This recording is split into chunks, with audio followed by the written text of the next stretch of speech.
ভাই আমার এই পৃথিবীতে নারী যদি হতে হয় তো খাদিজার মতো হও, কারণ নবীজির এক কথাতে খাদিজা রাদিয়াল্লাহু তাআলা আনহা যত পয়সা সম্পদ ছিল সব এতিম দুস্থ দরিদ্রকে দান করে দিয়ে বিনিময়ে আমার নবীকে স্বামী হিসেবে পেয়েছে।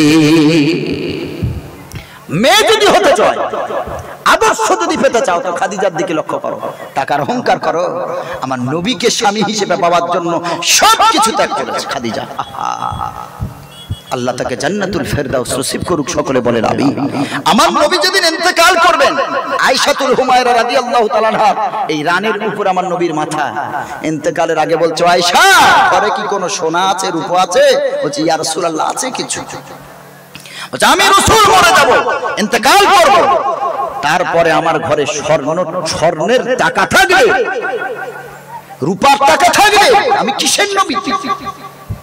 আমি তো রহমতের নবী, দয়ার নবী। আমি বেঁচে থাকতে যা কিছু আছে সব বার করে দাও, গরিবদেরকে দিয়ে দাও। আমি নবী নিঃস্ব হয়ে, আমি নবী মিসকিন হয়ে আমি দুনিয়া থেকে যেতে চাই। আমার নবী মিসকিন হয়ে দুনিয়া থেকে গেছেন, জোরে বলেন সুবহানাল্লাহ। অহংকার না, কে অহংকার করে পার পেয়েছে? ফেরাউন, নমরুদ, সাদ্দাত, সব কোথায় চলে গেছে? অহংকার করে কোনো সুযোগ নাই। অহংকার করবেন, লোভ করবেন, লোভ ছাড়েন। হযরতে মুসা নবীর জীবনে সময় একটা ঘটনা আছে কোরআন মাজিদে। এত লোভী একটা মানুষ ছিল, খুব ধনী, খুব ধনী, কিন্তু বিয়ে করেনি। তার একটা ভাইপো ছিল, বিশাল টাকাওয়ালা, টাকার মালিক। মরে গেলে কে তার ওয়ারিস হবে, উত্তরাধিকার পাবে? তো ওই ভাইপোটাকে সঙ্গে রেখেছে যে আমি মরে গেলে তুই আমার জমি জায়গা ঘর বাড়ির মালিক হবি।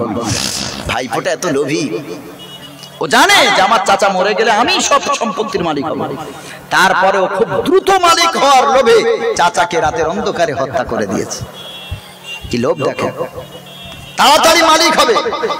রাত্রেবেলা হত্যা করে দিয়েছে, ওই বডিটা নিয়ে, হত্যাকৃত বডিটা নিয়ে অন্য একটা ভালো মানুষের ঘরের কাছে রেখে দিয়েছে। সকাল হয়ে গেল, বিশাল শোরগোল হচ্ছে, মারপিট হবে, মারামারি। গ্রামের বেশিরভাগ মানুষ এই ভাইপোর দলে, যে মার্ডার করেছে। কারণ ভাইপো বলছে আমার একটা মাত্র চাচা, তাকে এইভাবে মার্ডার করলো সম্পত্তির লোভে।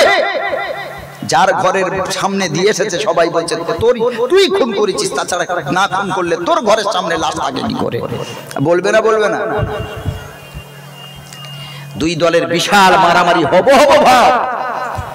একজন আলেম বলছে, আমাদের মাঝখানে এখনো তো মুসা আলাইহিস সালাম জীবিত আছেন রে, তো ফায়সালা তার কাছে নিবি, যে মারামারি করছিস কেন?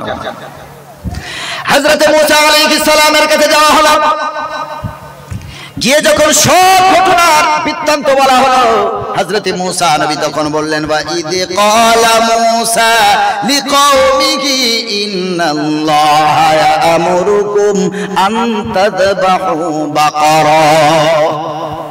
মুসা নবীর কাছে গিয়েছেন ফায়সালা নিতে। যখনই দুই দল, বাদী আর বিবাদী পক্ষ যখন গিয়েছেন, মুসা নবী বলছে গরু জবাই কর। কি বলছেন? গরু জবাই কর। আচ্ছা, আমি আপনার কাছে ফায়সালা নিতে গেছি, আপনি যদি বলেন গরু জবাই কর, তো আপনি রেগে যাবেন না খুশি হবেন? কথা বলেন। বলে এর বাবার জন্মে খাওয়া হয়নি, ফায়সালা নিতে এসেছে, এখন বলে গরু জবাই কর। কি আশ্চর্য কথা! হযরতে মুসা আলাইহিস সালাম বলেন তার জাতিকে, তার কওমকে, আনতাযবাহু বাকারা, গাভী জবাই করো। এইবার তারা বলতে শোনো, ক্বালাত আতাত্তাখিদুনা হুজুয়া। আচ্ছা, আমাদের সাথে আপনি ঠাট্টা করছেন? আপনার কাছে এসেছি গরু মানে ফায়সালা নিতে, কে মার্ডার করার আসামি, কে মার্ডারের অপরাধী, সেইটা আপনি কোথায় বলে দেবেন? নবী হয়েছেন আর আপনি বলছেন গরু। আপনাকে অন্য সময় আমরা ভালো দাওয়াত দিয়ে খাওয়াবো, এখন ফায়সালা করেন। আপনি আমাদের সাথে মজাক করবেন না, ঠাট্টা করবেন না।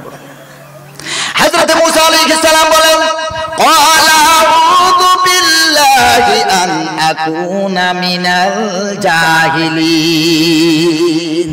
একম, আমি মূর্খদের অন্তর্ভুক্ত না। তোরা মনে করছিস আমি গাভী জবাই করার কথা বলেছি বলে আমি তোদের সাথে ঠাট্টা করছি, মূর্খের মতো ব্যবহার করছি? না, আমি মূর্খ না, আল্লাহর কাছে আশ্রয় চাই, প্রার্থনা করি আমাকে আল্লাহ মূর্খ বানাননি। জোরে বলেন সুবহানাল্লাহ। তাহলে কি করবে? তাহলে গাভী জবাই করতে হয়। এবার তখন তারা বলছে ঠিক আছে তাহলে আমরা মানলাম, ক্বালু দু'উ লানা রাব্বাকা ইউবাইয়িন লানা মাহি, গাভী তো জবাই করব, কিন্তু সেই গাভীটার বৈশিষ্ট্য কি হবে, গাভীটা কেমন দেখতে হবে, কি রূপ হবে, এই ধারণাটা দিন। দেখেন প্রশ্ন যত করেছে তত আল্লাহ কঠিন করে দিয়েছেন। লোভ ছাড়তে হবে, প্রশ্ন যত করবেন তত ফাঁসবেন। গাভী জবাই করতে বলেছে, যে কোনো একটা গাভী যদি জবাই করে দিত ফায়সালা কি হতো, হয়ে যেত।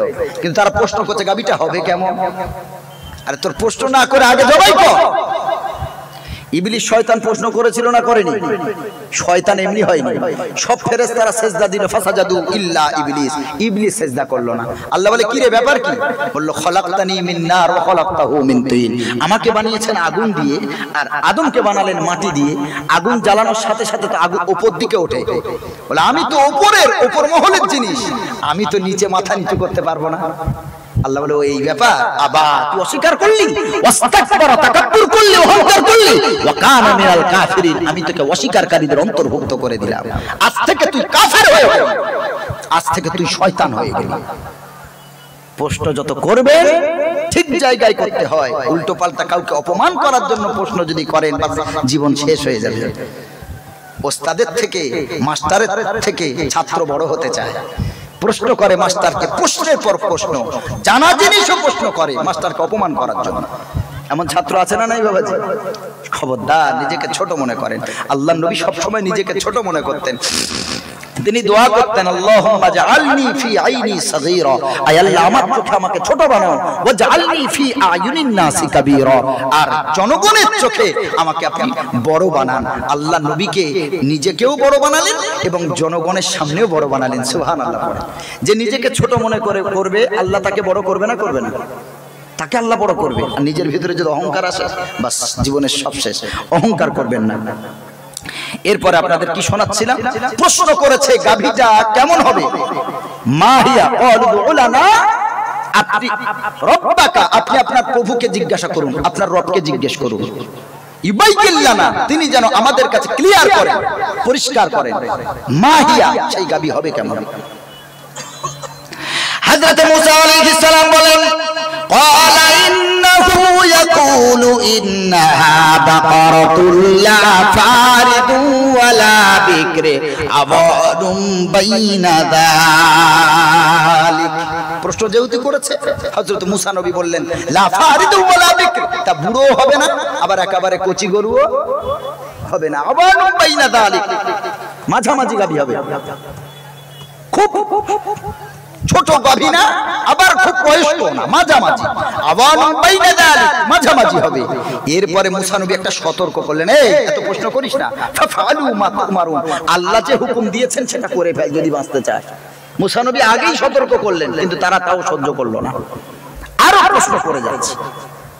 হযরত মুসা আলাইহিস সালাম বুঝতে পারলেন, বুঝতে পারার পর তিনি বললেন, সাবধান, আল্লাহর যে আদেশ আদিষ্ট হয়েছে ওই আদেশটা ইমিডিয়েটলি পালন করে নাও, ওই আদেশটা তাড়াতাড়ি তোমরা পূর্ণ করো। যদি না করো, যত প্রশ্ন করবে আল্লাহ তোমাদের জন্য গাভী জবাই করা আরো কঠিন করে দেবেন।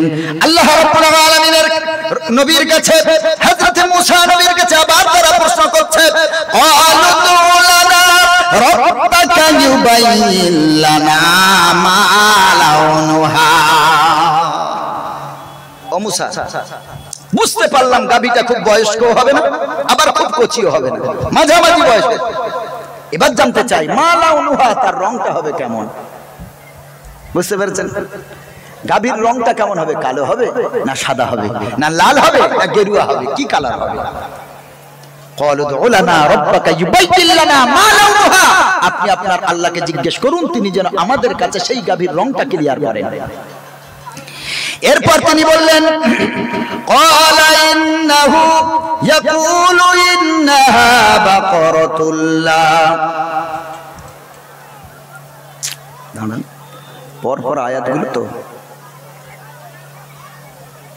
ক্বালা ইন্নাহু ইয়াকুলু ইন্নাহা বাকারাতুন সাফরা, যখন জানতে চেয়েছেন রংটা কেমন হবে, তখন বললেন এই শোন, আল্লাহ বলছেন তার রং হবে হলুদ বর্ণের। কি বর্ণের? হলুদ রং। আল্লাহ আরো কঠিন করছেন, দেখেন শুধু হলুদ না, ডিপ হলুদ, গাঢ় হলুদ হতে হবে এবং তার কালার হবে এক কালারের, কোনো ছিট থাকলে হবে না। এবার পাওয়া কঠিন না সহজ বলেন? এমন গাভী পাওয়া কঠিন না সহজ?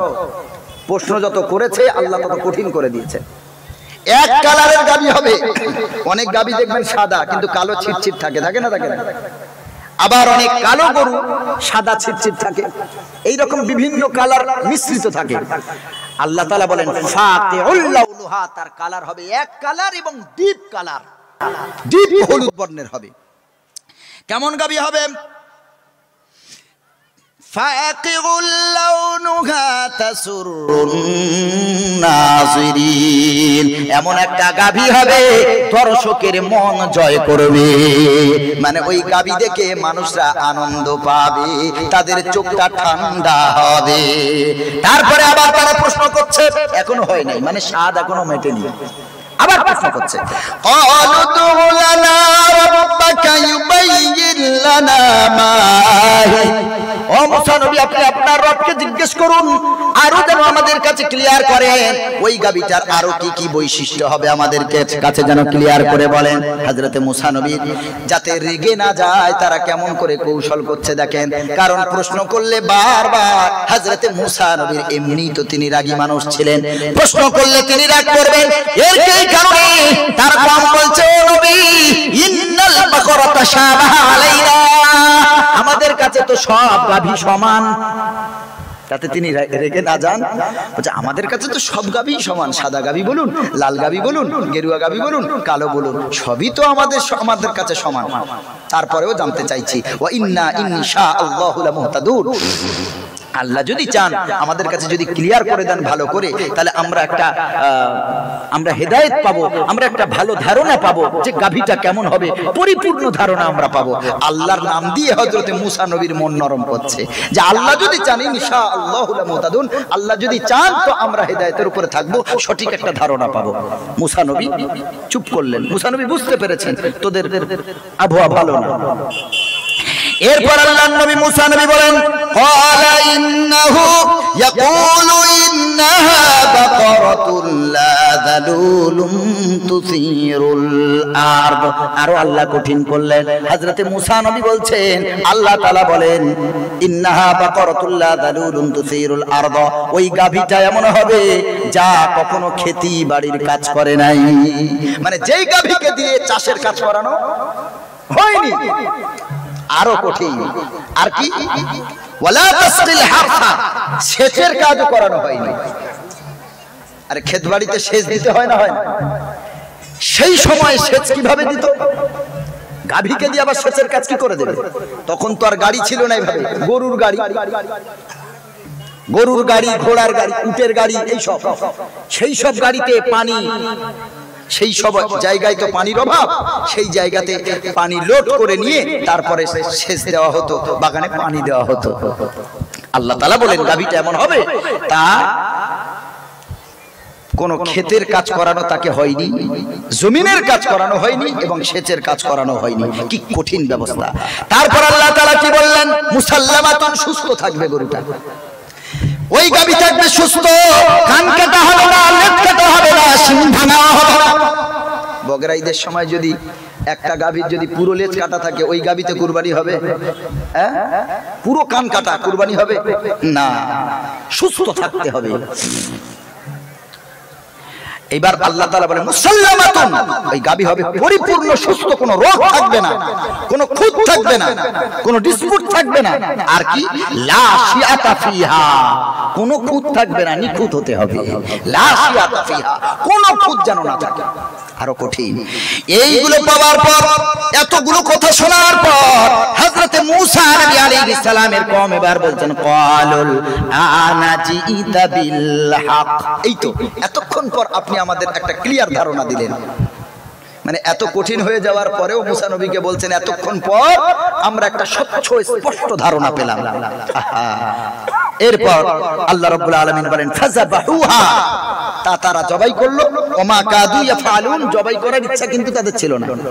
কারণ এইরকম একটা গাভী এত সুন্দর দেখতে, এই গাভী পাওয়ার পর কেউ কি জবাই করতে চায়?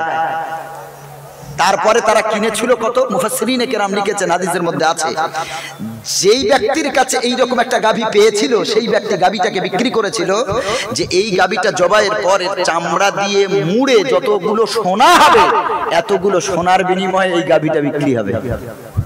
আচ্ছা, এই ব্যবস্থা করে দিয়েছেন কে? জোরে বলেন না, আল্লাহর নাম জোরে বলেন না। এই ব্যবস্থা করেছেন কে? প্রশ্ন করেছে, কঠিন করেছেন। একটু জয় শ্রীরামের ধ্বনি দিই বাবাজি, একটু রামের ধ্বনি দেবো গো। আল্লাহর ধ্বনি তো রামের ধ্বনির থেকে ছোট, তাই না? নাউযুবিল্লাহ। আল্লাহ তাআলা বলেন কালিমাতুল্লাহি হিয়াল উলিয়া, আমার ধ্বনিটা সবচেয়ে বড়।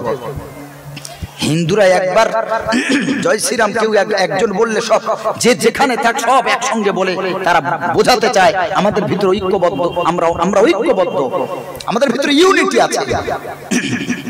এমনি কি কারিমুল্লাহ জিয়াতে মোচমানের বাচ্চা বলে গো? আমাদের মতো এই হাল দেখে আমরা ওই সব ভাষা তো প্রয়োগ করতে পারি না, আমরা তো ওই সব ভাষা বলি না। কারণ আমাদের এই অবস্থা, তাকবীর দিতে বলছে যেন কবরের ডাঙা জলসা করছে। একটু জোরে তাকবীর দেন, নারায়ে তাকবীর। তাকবীর দিতে গিয়ে যদি লাঞ্চ ফেটে মারা যান, আল্লাহর জাতের কসম এটা হবে সেরা মৃত্যু, শহীদের মৃত্যু।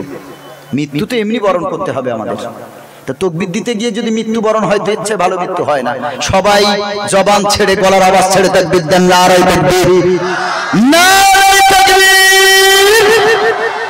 একটু আওয়াজ দেন, ওরা থমকে দাঁড়াবে, বলে মোল্লারাও এক হয়ে গেছে।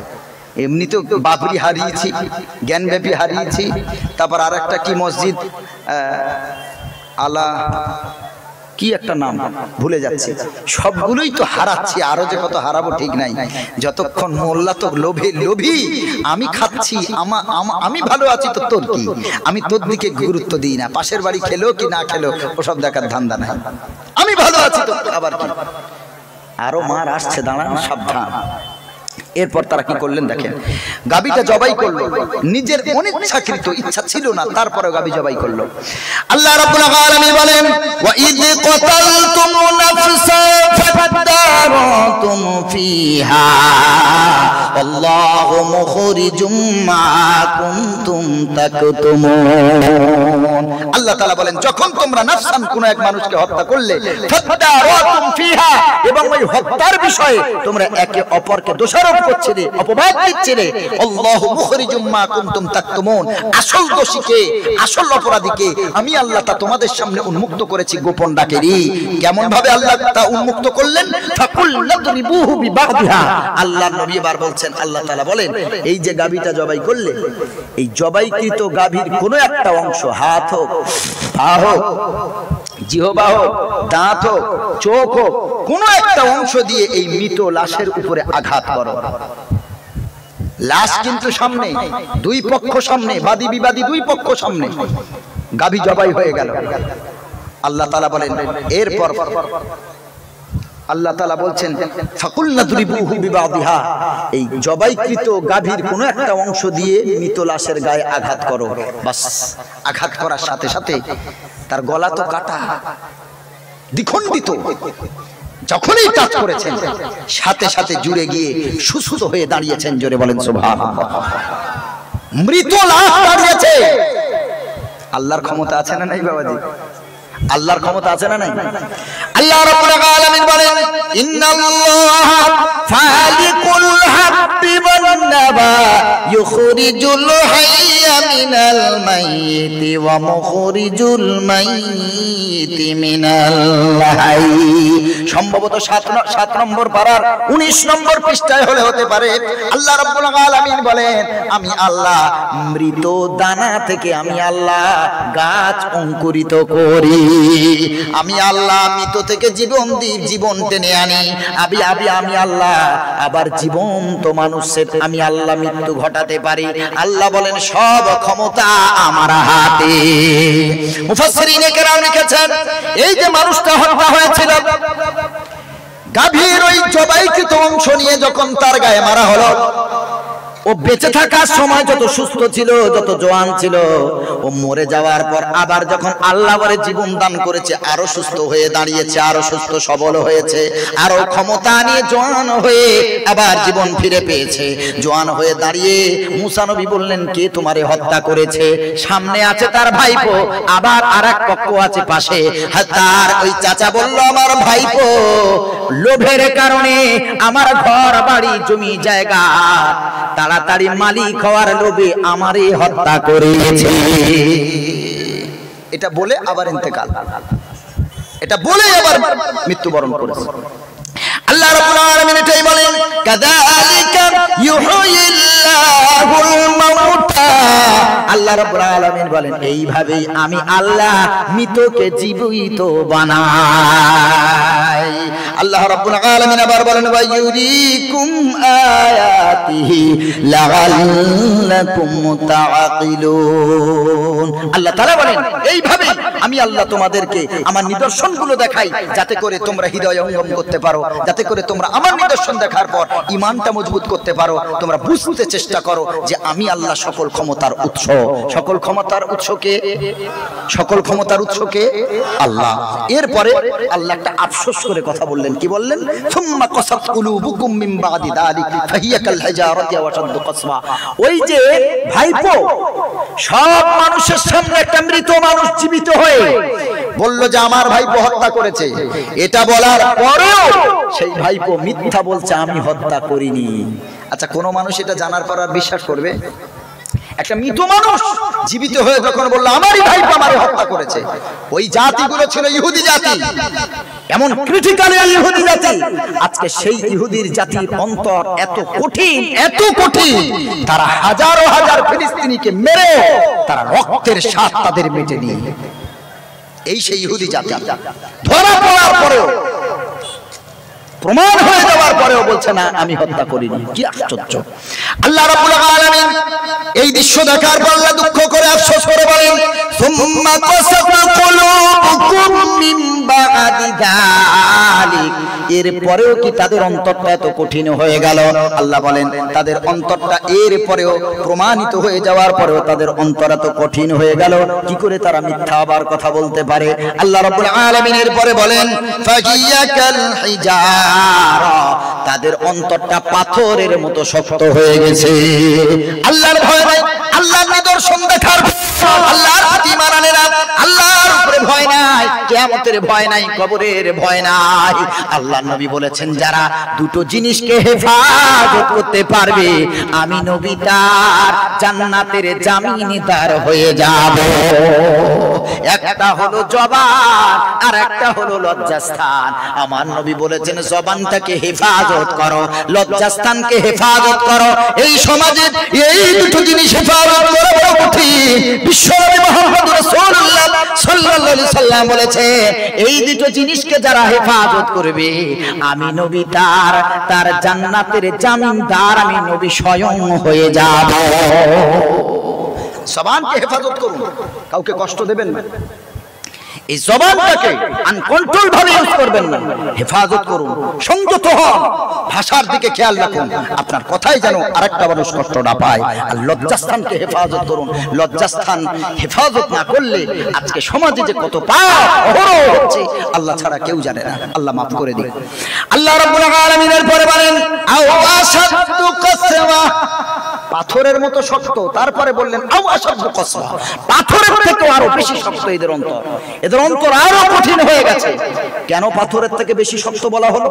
ঠিক পরের আয়াতগুলোতে আল্লাহ তাআলা বলেন, আল্লাহ রাব্বুল আলামিন বলেন, পাথরের থেকে কেন তাদের অন্তর আরো কষ্টকর, আরো কঠিন?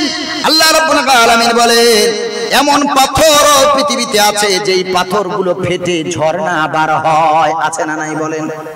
হ্যাঁ, অনেক পাথর এমন আছে, ওই যে ঝর্ণা যেখান থেকে প্রস্রবণ গুলো নির্গত হয়, ওগুলো পাথরের ভিতর থেকে হয় না? হয় না? আর যারা বাইরে গেছেন, ঝর্ণা দেখেছেন, পাহাড় দেখেছেন, তো ঝর্ণার যে পানিগুলো উৎসারিত হয়, এগুলো পাথরের ভিতর থেকে হয় না? হয় না? জি, আল্লাহ তাআলা বলছেন, পাথর এদের অন্তরের চেয়ে, কারণ পাথর ফেটে পাথরের ভিতর থেকে পানি আসে, পানি পাথরকে ফাটিয়ে দিয়ে বাইরে আসে, তারপরেও এদের অন্তরটা ফাটে না, এদের অন্তরটা নরম হয় না। আল্লাহ তাআলা আফসোস করে বলছেন। আল্লাহ রাব্বুল আলামিন আবার বলেন, আল্লাহ রাব্বুল আলামিন বলেন, ওয়া ইন্না মিনহা লামা ইয়াশাক্কাকু ফায়াখরুজু মিনহুল মা। পাথরের থেকে আল্লাহ অন্তরটা আরো শক্ত কেন বললেন? আল্লাহ বলেন পাথরের ভিতরে এমন কিছু পাথর আছে, লামা ইয়াশাক্কাকু ফায়াখরুজু মিনহুল মা, ওই পাথরটা ফেটে যায় আর তার থেকে পানি নির্গত হয়। আল্লাহ বলেন পাথরও ফাটে, পাথরও নরম হয়, তবু বেঈমানের ইহুদিদের অন্তর নরম হয় না। আল্লাহ রাব্বুল আলামিন আবার বলেন, ওয়া ইন্না মিনহা লামা ইয়াহবিতু মিন খাশিয়াতিল্লাহ। আবার কিছু পাথর এমন আছে যারা আল্লাহর ভয়ে উপর থেকে ধসে পড়ে যায়। আল্লাহ বলেন আমার ভয়ে পাথরগুলো ধসে পড়ে, তারপরেও আমার বান্দাদের অন্তর আমার ভয়ে কাঁপে না। ওরে মুসলমান, আজ আমাদের তওবার সময়, আজ আমাদের অন্তর যতই কঠিন হোক, যত বড় পাপী হয়, আল্লাহর কাছে তওবার সব দরজা খোলা। আল্লাহর কাছে তওবা করুন। এই হাত দিয়ে কত গুনাহ করলাম, অন্তর দিয়ে কত গুনাহ করলাম, পা দিয়ে কত অপরাধ করলাম, ব্রেন দিয়ে কত ভাবনা চিন্তা করলাম, আমার আল্লাহর সব সময় তওবার দরজা খোলা। আল্লাহর কাছে তওবা করলে আল্লাহ তাআলা বলেন, আসা রাব্বুকুম আইয়ুকাফিরা আনকুম সাইয়্যাতিকুম ওয়া ইউদখিলাকুম জান্নাতিন তাজরি মিন তাহতিহাল আনহার। আল্লাহ রাব্বুল আলামিন বলেন, ইয়া আইয়ুহাল্লাযীনা আমানু, ও ঈমানদাররা, বিশ্বাসীরা, তুবু ইলাল্লাহ, আল্লাহর নিকটে তওবা করো, আত্মসমর্পণ করো, তাওবাতান নাসুহা, সত্যিকারে তওবা করো, খালিস দিলে তওবা করো। যদি সত্যিকারে তওবা করতে পারো তো আমি আল্লাহ তোমার জীবনের সব গুনাহগুলো মিটিয়ে দেব। শুধু আমি আল্লাহ গুনাহ ক্ষমা করব না, ওয়া ইউদখিলাকুম জান্নাতিন তাজরি মিন তাহতিহাল আনহার, আমি আল্লাহ তোমাকে ভালোবেসে এমন জান্নাতে দাখিল করাবো, এমন জান্নাতে তোমাকে উপবিষ্ট করাবো, এমন জান্নাতে আমি আল্লাহ তোমারে দেব, ওই জান্নাতের তলদেশ হতে আমি আল্লাহ প্রবাহিত ঝরনার ব্যবস্থা করে